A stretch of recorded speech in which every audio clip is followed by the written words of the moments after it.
Cette fois c'est la fin, on se retrouve pour une nouvelle vidéo Lego Review. Aujourd'hui du set Lego Ninjago Dragon Rising 71 845 contenant 1112 pièces, sorti le 1er juin 2025 au prix public de 99,99 €.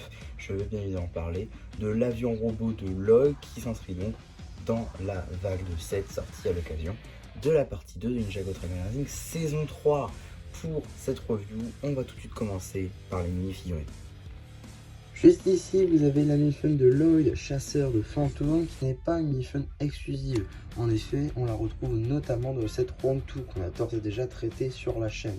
On a déjà vu cette mini-figurine. Donc, effectivement, les cheveux, c'est de la nouveauté janvier 2024, avec la figurine de Maître Lloyd. Ce qui va être de la tête, ce sera tête du film, en tout cas de plus classique, 2017. Pour ce qui va être de l'armure, c'est une toute nouvelle pièce de juin 2025, ici dans une déclinaison dorée et light green. Pour ce qui est du torse et des jambes, là aussi en light green, avec de toutes nouvelles topographies. Encore une fois, nouveauté juin plutôt 2025. En retirant l'armure, vous pouvez mieux apercevoir les imprimés du torse, très cool, avec une espèce de petite armure sous le J, franchement très sympa. Également la première expression faciale qu'on ne peut que connaître. L'arrière du torse est aussi très cool, avec le logo de Lloyd qui a l'air d'être peint à l'arrière du torse. On retrouve également les lanières qui sont elles aussi tampographiées, et toujours donc la seconde expression faciale avec un Lloyd souriant. En termes d'accessoires, un katana doré et une Reveal Blade. Juste ici, vous avez la mini-figurine de Sora, chasseuse de fantômes, qui, comme Lloyd, est aussi disponible dans le set Round 2. Donc pas vraiment une mini-figurine exclusive, néanmoins une mini-figurine plutôt sympa, car il s'agit d'une toute nouvelle version de Sora, avec donc les cheveux qui sont une nouveauté mars 2024.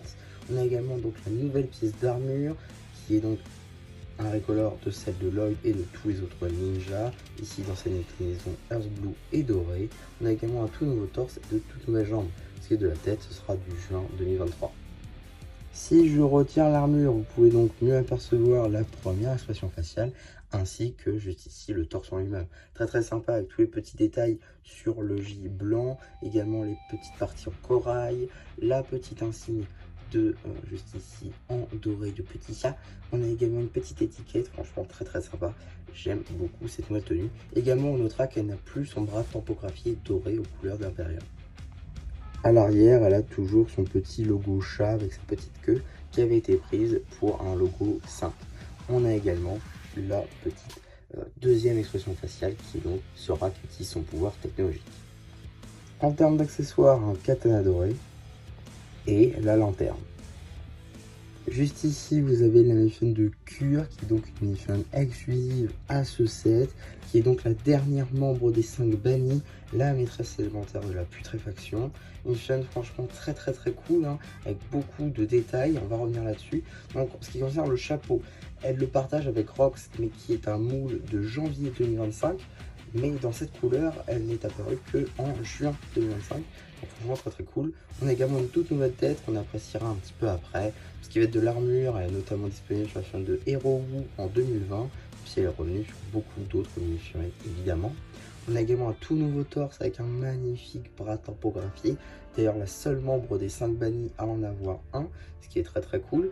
On a également donc de toutes nouvelles jambes avec cette ceinture en dark red et également les petits trous au niveau des genoux de la mini-figurine.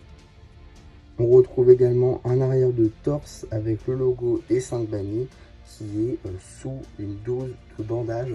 C'est juste magnifique. J'adore cette mini-figurine. J'ai décidé de faire d'une pierre deux coups, donc là j'ai retiré le chapeau ainsi que l'armure pour que vous puissiez mieux apercevoir les détails, notamment juste ici de la tête qui honnêtement, à part la bouche qui je trouve est un peu grande, ça marche super bien. Les yeux sont là, les détails des écritures sur les bandages, c'est parfait. On a également des petits trous dans ceci, c'est juste magnifique. Également le bras où on voit les petites écailles. J'ai l'impression que c'est des écailles en fait, parce que de ce que j'ai vu, on dirait que Cure est un teckel, ce que j'ai vu, un chien en tout cas. Et parce qu'il vient de Chima, donc c'est l'une des tribus de Chima. mais pour moi on dirait plus un crocodile en fait. Bon après c'est peut-être juste moi, hein, ce sera peut-être confirmé plus tard, mais j'ai l'impression quand même que c'est un crocodile. En tout cas on a toujours les mêmes détails hein, sur le bras, c'est juste magnifique. Là encore, j'adore cette mini-figurine. À l'arrière de la tête, on a d'autres topographies, toujours avec ces petites lanières, ce petit bandage. Et on a également une petite mèche de cheveux, toujours pour cuir. Et juste ici, en termes d'accessoires, on a donc son arme, une espèce de fou, réalisé avec un katana orienté. C'est du brick build, ok, je sais pas, il y a un truc qui ne va pas pour le coup. Ouais, je sais pas, ça ressemble hein, franchement, mais je trouve peut-être un peu grande pour le perso. Peut-être le manche en sangrine est peut-être un peu trop, mais franchement, à part l'accessoire, la mini-figurine en elle-même est juste parfaite, il n'y a rien à dire. Juste ici, vous avez la mini-figurine de tir spectral, qui est une figurine exclusive à ce set. Alors effectivement, une figurine exclusive, mais qui n'a rien de bien exclusif. En réalité, c'est sa composition qui la rend exclusive. Car oui, la tête blanche est aussi disponible dans un autre set. Il me semble que c'est le combo, si je ne dis pas de bêtises. Et l'armure, qui est différente de tous les autres draconiques spectrales, elle vient de janvier avec les draconiques normaux. Donc rien à dire là-dessus. Sinon la tête, le torse, les jambes et même les ailes, c'est la même chose que sur les autres draconiques. Donc voilà, c'est juste la composition qui est exclusive. Néanmoins, je trouve que c'est quand même plutôt cool d'avoir tir en spectral, même si c'est pas canon à la série, je pense pas qu'on le verra. C'est quand même très cool. Avec donc la tête qui fait vraiment penser à un squelette, et là pour le coup un truc spectral qui fait beaucoup penser à la mort, ça marche juste nickel. La tête également de Draconic Scout, je crois que c'est ça, c'est juste parfait en spectral, comme ça de couleur aqua. Torse toujours aux couleurs aqua avec des bras transparents, c'est juste parfait. De même pour les jambes transparentes avec des topographies d'armure, là encore, du plus bel effet. À l'arrière, on retrouve la nouvelle couleur du petit dragon pour amener les ailes, ici en Earth Blue. Là encore, bon, petit truc à dire sur les accroches, ça a quand même été mieux en Earth Blue qu'en noir, mais bon, j'imagine que créer une nouvelle ligne de production, ça aurait été un peu long, donc bon, on fera avec. Donc voilà, là vous verrez un peu mieux les détails de la tête, notamment avec ce côté Dark Azure tempographié sur la tête aqua, ça marche franchement très bien. Également le logo des 5 bannis qui est visible à l'arrière de la tête, et également donc les tempographies à l'arrière du torse qui sont aussi du plus bel effet. En termes d'accessoires, une lance à lame torsadée. Et enfin, la dernière mini-figurine de ce set, qui est donc un draconique spectral sans aile avec les jambes de fantôme. Bon, une figurine qu'on a déjà vue hein, sur la chaîne, c'est pas du tout une mini-figurine exclusive.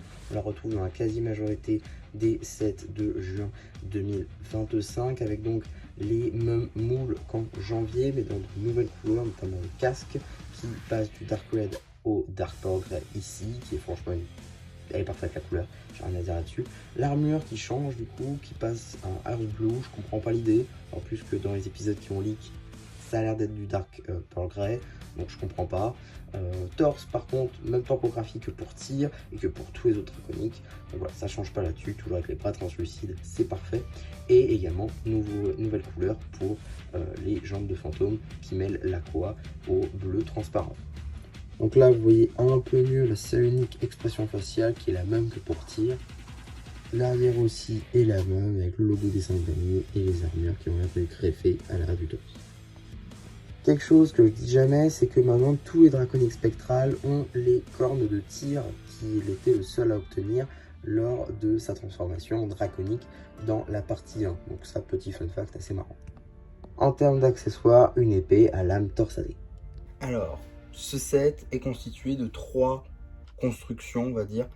Je vais pas dire grandes parce que si on regarde la toute première qui est donc ici le véhicule de Sora, vous pouvez constater que c'est pas si petit que ça, mais comparé aux deux autres, c'est clairement la construction la plus petite. C'est quand même très sympa, je trouve. Bon, évidemment, hein, c'est pas canon, hein. On comprend bien qu'on n'aura pas ça dans la série. Néanmoins, c'est quand même plutôt sympa. Parce qu'on a juste ici donc des armes fictives aux couleurs de la technologie de Sora. On retrouve également un petit stickers au logo de Sora également, avec un petit contour type mécanique. Donc ça marche bien pour le coup au véhicule. On a également des petits ailerons sur les côtés, ça c'est plutôt sympa. Voilà, ça permet, par exemple, s'il n'y a pas quelque chose qui tombe dans la vidéo, c'est pas une vidéo. En tout cas, on a également les petites commandes juste là. Donc avec une assise pour Sora. On a également un petit dossier avec une pièce donc rose qui peut signifier pourquoi pas le réacteur, qui permet donc de faire en sorte que ce véhicule vole. Donc voilà, bon, c'est une petite construction non canon aux couleurs de Sora qui marche très bien, mais pour la plupart des gens, dont moi, ça finira en part out. En ce qui concerne la deuxième construction, c'est quand même déjà un peu plus intéressant. C'est un dragon de Cure. Ici donc, voilà, donc on a un petit dragon pour Cure, qui est donc la dernière membre des 5 bannis qu'on a pu découvrir dans la partie 1 notamment de Dragon Rising. Voilà, donc il peut ouvrir la bouche déjà. La tête, c'est clairement la pièce la plus intéressante parce que c'est une tête de technique du dragon rebelle en blanc qui sera très utile notamment pour faire une version du dragon rebelle de Zane. Voilà, donc vous pouvez vous en douter, je vais également faire cette version là. J'ai déjà fait les deux autres, c'est-à-dire Kaenia. Donc clairement je vais faire Zane avec celle-ci. Ce sera une nécessité je pense pour pouvoir faire Zane. Il me manquera toujours l'œil par contre. On a également donc ici un petit sticker, soit une espèce d'armure qui serait directement greffée au dragon, donc un de chaque côté. Voilà, évidemment on peut bouger partout. Le torse lui aussi très sympa, on a la cage thoracique là qui est faite juste ici. Bon, c'est une technique assez simple avec des bras de robot ainsi que des petites griffes. On a aussi une couleur plutôt sympa, je trouve, avec la croix, le bleu foncé, le gris, le noir, le rouge. Ça va assez bien ensemble, je trouve, donc c'est plutôt cool. On a également donc une petite assise pour Cure, les petites bannières qui sont des stickers qui peuvent être lus avec les Reveal Blade. On en a une dans le set, donc voilà, ça marche très bien. On a également juste ici, voilà, des petites griffes, des petites lames torsadées, qui est donc placée sur un poteau à l'arrière, donc ça c'est plutôt sympa. On a également la queue qui peut être bougée à différents endroits, voilà, un peu comme ça. Voilà, ça c'est plutôt sympa, toujours cette couleur aqua qui revient, c'est plutôt cool. On a également donc les pattes juste ici, avec là, cette partie arrondie que j'aime beaucoup. On a également les petites pattes avec les doigts qui sont ici, donc qui permettent de tenir un peu. Tac. Également on peut bouger les ailes afin de placer les pattes comme au début de la vidéo finalement. Voilà, comme ceci. Je trouve que ça marche assez bien comme ça me fait beaucoup penser à Boréal de la saison 11, justement avec les ailes qui faisaient office de pattes. Et donc je trouve que ça ressemble plutôt. Alors je pense également que ce dragon ne sera pas visible dans Dragon Rising saison 3, même si le designer a l'air de dire que si, mais bon, j'y crois pas trop. Également il y a une fonctionnalité que je ne vais pas vous montrer ici, mais peut-être dans un short, je ne dis pas, peut-être dans un short. Je vous montrerai ça, c'est-à-dire que ce dragon peut être décomposé en plusieurs morceaux afin d'être mis sur le Thunderfang. J'ai un Thunderfang en rab, donc potentiellement je vous ferai la version avec le dragon dessus. Je ne néglige pas cette idée-là, en tout cas pas dans cette vidéo, c'est sûr. Mais je vous montrerai l'arrière de la boîte après et vous pourrez le voir un peu plus largement. Avant de s'attaquer au plat de résistance, j'aimerais très rapidement qu'on attaque ce petit démon brick, même si en vrai tout le monde en a rien à faire. Donc on peut maintenant passer au l'avion robot juste ici donc de Lloyd, qui franchement est assez sympa. Alors c'est vrai que je l'ai pas dit, mais le dragon et le véhicule de Sora, je les voyais quand même beaucoup plus petits sur la boîte, et finalement ils étaient beaucoup plus grands que ce que je pensais, et à contrario celui-ci je le voyais beaucoup plus gros. Donc c'est un peu dommage en vrai que le plein principal soit un peu décevant par rapport à ce qu'on peut voir sur la boîte. Pour le coup je l'imaginais un peu plus grand, c'est vrai qu'il est un peu petit, mais en même temps il est quand même très sympa parce qu'il y a quand même de belles fonctionnalités dessus. Donc on va revenir là-dessus. Alors déjà qu'est-ce qu'on peut voir? On voit que les jambes ici sont liées entre elles, mais on peut quand même les défaire si on veut. Voilà, c'est juste une piège technique qui est dedans. Donc, voilà, c'est assez facile à défaire, et ensuite voilà, comme ça, et là ok, là on est bien. Voilà, donc là on a un vrai robot, mais par contre quand on va passer en mode avion, parce que oui il est transformable, et ben on devra obligatoirement mettre comme ça, ce sera quand même un peu plus sympa. On a également donc des petits réacteurs juste ici, plutôt sympa, qui du coup en mode robot doivent être tournés comme ceci. Voilà. On a également des genoux qui ne sont pas flexibles, voilà, c'est fixe. C'est un peu dommage en vrai, mais en même temps je comprends pour la partie jet, ça aurait été quand même un peu plus compliqué à intégrer pour la partie jet. À l'arrière, on retrouve donc les ailes qui sont ici dépliées pour apercevoir donc beaucoup de stickers. 1, 2, 3, 4, 5 et 6. 6 stickers pour les ailes, ça fait quand même un peu beaucoup, je trouve. Après, c'est peut-être que moi. En tout cas, on retrouve donc l'aspect mécanique ici, les petites rainures ici en cool yellow qui sont plutôt cool. Mais qui d'ailleurs ont l'air un peu abîmés, donc ça veut dire qu'il y a du vécu, c'est plutôt cool. On a également d'autres petits stickers type mécanique. Là on a le petit logo de Lloyd de chaque côté. J'aime bien aussi la technique sur les ailes qui ont utilisé donc des pièces, c'est-à-dire des pièges techniques avec un stud au bout pour pouvoir justement venir éclipser des plates. Je trouve que ça marche assez bien, donc il y a quand même le système technique plus système Lego, plutôt cool, que j'aime beaucoup. On a également ces pièces là de 2020 qui sont arrivées pour la première fois avec Premier Empire, ici donc en cool yellow. Une nouvelle couleur, donc une toute nouvelle pièce, c'est plutôt sympa. Également, ce sont des épées que vous pouvez donc détacher comme ceci, voilà, et vous allez juste venir les greffer sur la partie main, qui sont juste à l'avant, comme ceci. Donc, on va tout de suite essayer. Donc, voilà les ailes qui sont maintenant ici. Des épées dans les mains, du coup les mains qui sont faites à partir de ces doigts de mecha qui sont apparus pour la première fois dans la gamme Lego Marvel, avec du coup les mecha de 2023 plus les petites plates un par un rondes avec une tige qui sortent pour faire le dernier doigt. Donc c'est plus esthétique qu'autre chose, mais ça marche quand même très bien. Voilà, petites ailes plutôt sympathiques. Également à l'avant on retrouve d'autres petits stickers, juste ici le logo de Lloyd DR1, donc ça c'est plutôt sympa. Également à l'arrière sur cette petite taille bouclier, on retrouve encore une fois un sticker type mécanique. Également sur les jambes à l'arrière, on retrouve d'autres petits stickers ici avec les rainures en cool yellow et noir. Voilà, plutôt sympa. On retrouve également toute la partie réacteur, green sur les côtés, toujours avec ce mélange dark green, plutôt earth green, dark green et cool yellow avec un peu de noir également. Ça marche plutôt cool en vrai, et même le doré en vrai. C'est globalement la couleur marche très bien sur ce set, il n'y a aucun souci avec ça. Franchement il est très bon, hein. Je dis pas ça, il est franchement très bien. Et les jonctions un petit peu partout, notamment ici. Super, j'ai perdu ma flèche. Ici on peut monter vraiment où on veut, donc ça c'est plutôt cool. On peut aussi tourner comme on veut. Là on a de la rotule, ici aussi. Donc voilà, vraiment on peut faire ce qu'on veut avec sa mecha. On a également une tête du coup ici qui est amovible, on la bouge un petit peu comme on veut. Voilà, avec du coup la petite visière à l'avant, la partie dorée. C'est similaire au gros à ce qu'on peut voir notamment sur le robot titan de Zane, mais la première version de 2015, ça ressemble un petit peu. Voilà, on a également un petit cockpit pour y mettre Lloyd qui évidemment s'ouvre. Il n'y a pas de commande à l'intérieur, un peu dommage en vrai.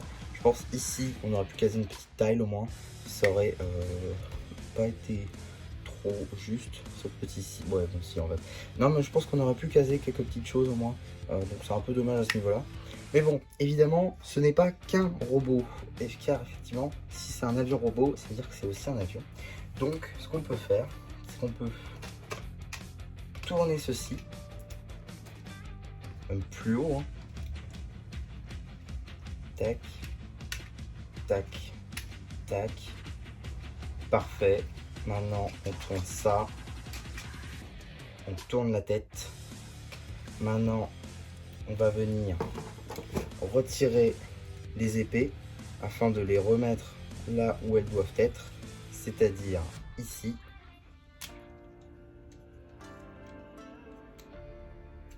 Sur les ailes, super.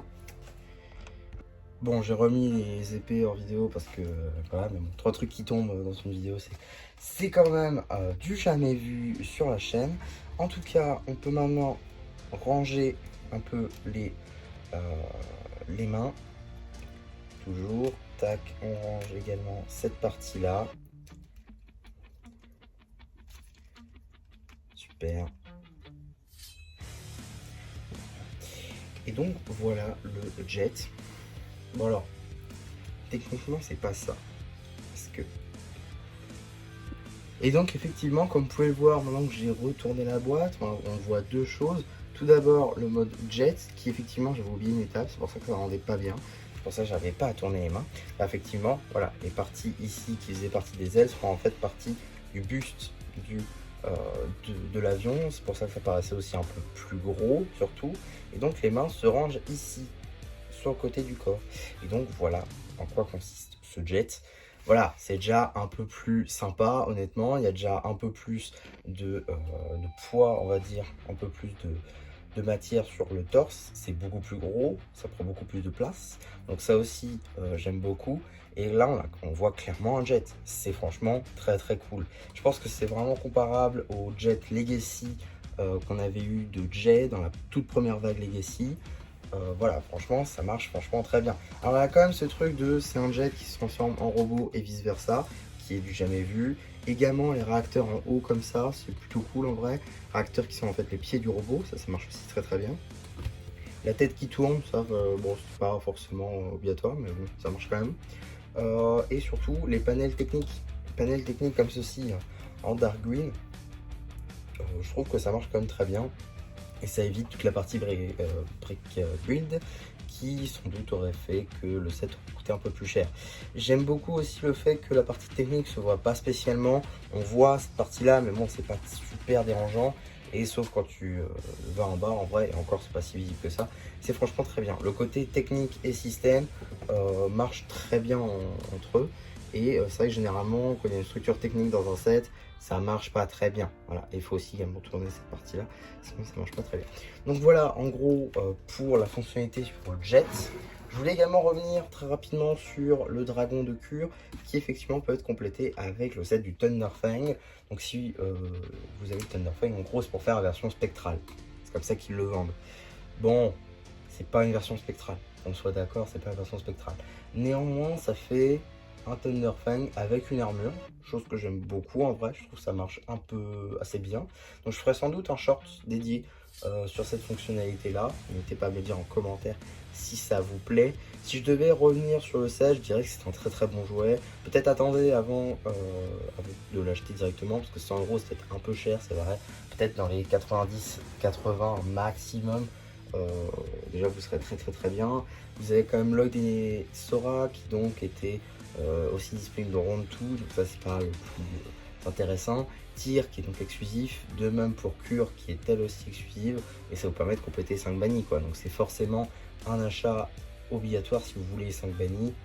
Et également ça a pas mal de mocks à faire, notamment par exemple je pense à la tête du dragon rebelle de Zane qui là va être très très très pratique. Mais après voilà, si vous n'êtes pas passionné de mock, même si vous avez le Thunderfang, techniquement vous pouvez combiner les deux. C'est des sets qui vont ensemble, donc en plus ça vous permet d'avoir Noct, Thunderfang. Donc globalement c'est un très très bon set, beaucoup de jouabilité franchement avec ce set, ça peut être franchement très très cool. Et clairement ça occupera gamin quoi. C'est franchement un super jouet, c'est peut-être un peu cher pour 100 €, mais je pense qu'à Noël il sera trouvable dans les 80, peut-être même 75-70. Et là franchement foncez parce que franchement c'est un super set. Ça se monte assez vite en vrai, en 3-4 heures il est fait. Donc non franchement il est très très bon, c'est un très très bon set. Et je le recommande, voilà tout simplement. Donc voilà, n'hésitez pas à me dire en commentaire ce que vous avez pensé de ce set et de ma vidéo. N'hésitez pas aussi à liker la vidéo, à vous abonner. Et voilà, du coup c'est Jean plus qui vous dit bye bye.